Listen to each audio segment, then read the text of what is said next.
na po. Patungo na. Opo.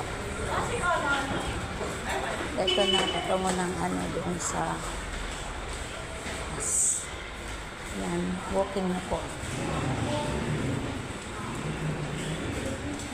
Medyo malayo pa ng konti bago ako nakarating doon. Ganito lang po.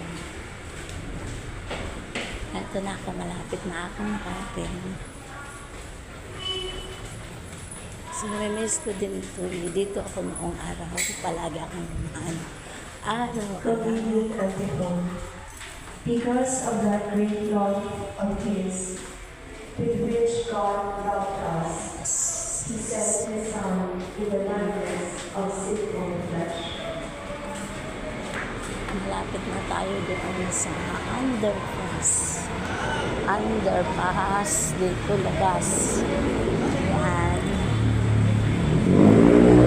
Crowded na po. Crowded na. Hindi medyo matraffic dito ngayon kasi umaga 6 alas 6 ako lumabas. Ayan, dito. Medyo crowded na sa mga sasakyan dahil dito na ako sa highway. Highway na ako.